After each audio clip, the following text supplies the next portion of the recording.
అందరికీ నమస్కారం. ముందుగా మన ఛానల్ని ఎవరైనా ఫస్ట్ టైం చూస్తున్నట్టయితే ప్లీజ్ సబ్స్క్రైబ్ చేసుకోండి. అలాగే పక్కనే ఉన్న బెల్ ఐకాన్ కూడా క్లిక్ చేయండి. అప్పుడే మేము పెట్టే ప్రతి వీడియో మీకు నోటిఫికేషన్ రూపంలో వచ్చేస్తుంది. ఈ వీడియో చూసే ముందు జై శ్రీరామ్ అని కామెంట్ చేసేయండి. హిందూ మతంలో దీపానికి విశేషమైన ప్రాముఖ్యత ఉంది. దీపాన్ని సాక్షాత్తు దైవ స్వరూపంగా భావిస్తారు. దీపారాధన చేయడం వలన దేవుడి అనుగ్రహం లభిస్తుందని, కుటుంబంలో సుఖ సంతోషాలు నెలకొంటాయని నమ్మకం. అంతేకాదు దీపం వెలిగించడం అంటే జ్ఞానం, శుభానికి చిహ్నంగా పరిగణిస్తుంది.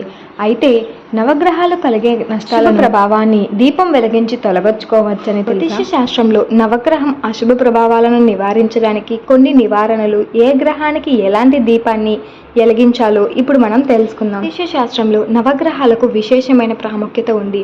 ఈ నవగ్రహాలు మనుషులపై ఏదో ఒక రూపంలో ప్రభావం చూపిస్తాయని నమ్ముతారు. ఎవరికైనా జాతక ప్రభావం వలన, ఏదైనా గ్రహం వలన దుష్ప్రభావాలను పొందుతుంటే ఆ గ్రహ దోషం నుంచి ఉపశమనం పొందడానికి దీపాలకు సంబంధించిన కొన్ని నివారణలు చేయవచ్చు. ఈ నేపథ్యంలో ఈరోజు మనం ఏ గ్రహానికి ఎటువంటి దీపం వెలిగించాలో అనే విషయాలను తెలుసుకుందాం. సూర్యునికి దీపం. సూర్యగ్రహానికి రాగి లేదా మట్టితో చేసిన దానిలో దీపాన్ని ఉపయోగించడం శుభప్రదంగా పరిగణించబడుతుంది. సూర్య భగవానుడి ఆశీస్సులు పొందడానికి ఆదివారం సూర్యోదయ సమయంలో మీరు దేశీయ నెయ్యి లేదా నువ్వుల నూనెతో దీపం వెలిగించాలి. ఈ దీపాన్ని తూర్పు వైపున పెట్టాలి. కుజుడికి దీపం. కుజుడికి మట్టి లేదా రాగి దీపాలను కూడా వెలిగించవచ్చు. దీనికోసం మంగళవారం దక్షిణ వైపు ముఖంగా నువ్వుల నూనెతో దీపం వెలిగించాలి. ఇలా చేయడం ద్వారా ఎవరికైనా కుజగ్రహానికి సంబంధించిన సమస్యలు ఉంటే ఉపశమనం పొందవచ్చు. ఇది కోసం దీపం. బుధగ్రహానికి కాంస్య లేదా ఇత్తడి దీపంలో ఆవు నెయ్యి వేసి దీపం వెలిగించవచ్చు. ఈ దీపాన్ని వెలిగించడానికి ఉత్తర దిశ లేదా ఈశాన్య దిశ ఉత్తమంగా పరిగణించబడుతుంది. బృహస్పతికి.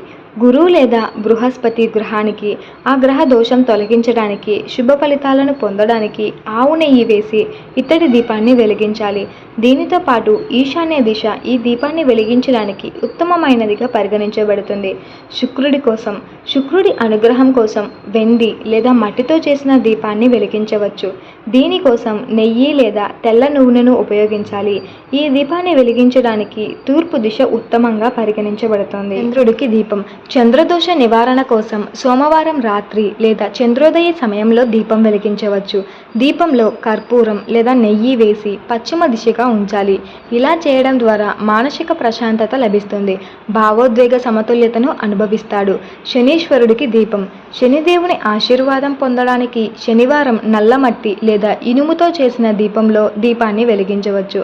ఆవు నూనె లేదా నువ్వుల నూనె దీనికి ఉత్తమమైనదిగా పరిగణించబడుతుంది.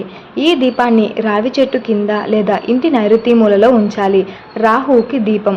రాహుగ్రహం కోసం శనివారం లేదా బుధవారం ఆవు నూనె వేసి మట్టి లేదా ఇనుప దీపాన్ని వెలిగించవచ్చు. ఈ దీపాన్ని ఇంటి నైరుతి మూలలో లేదా తులసి దగ్గర ఉంచడం శుభప్రదంగా పరిగణించబడుతుంది. కేతువుకి దీపం. కేతువు కోసం మంగళవారం లేదా శనివారం ఆవు నూనె దీపం వెలిగించడం శుభప్రదంగా పరిగణించబడుతుంది. మీరు ఈ దీపాన్ని ఇంటి దక్షిణ దిశలో అయినా వెలిగించవచ్చు. ఇలా చేయడం వల్ల కేతుగ్రహ దోషం నుంచి మీరు నివారణ కూడా పొందవచ్చు. ఇక్కడ మీకు అందించిన సమాచారం, సూచనలు పూర్తిగా నిజమైనవి, ఖచ్చితమైనవి అని మేము చెప్పలేము. ఈ నిపుణుల సూచనల ప్రకారమే మేము ఈ సమాచారాన్ని మీకు అందిస్తున్నాము. వీటిని పాటించే ముందు ఖచ్చితంగా దీనికి సంబంధించిన రంగంలోని నిపుణుల సలహాలు తీసుకొని ఈ విషయాలను పాటించడం మంచిదని కోరుకుంటున్నాం. హోప్ యూ ఆల్ గైస్ మీకు ఈ వీడియో నచ్చిందని అనుకుంటున్నాను. వీడియో నచ్చితే తప్పకుండా లైక్ చేసి, షేర్ చేసి, సబ్స్క్రైబ్ చేసుకోండి. అలాగే పక్కనే ఉన్న బెల్ ఐకాన్ కూడా క్లిక్ చేయండి. అప్పుడే మేము పెట్టే ప్రతి వీడియో మీకు నోటిఫికేషన్ రూపంలో వచ్చేస్తుంది. మళ్ళీ ఇంకొక వీడియోతో మళ్ళీ కలుద్దాం.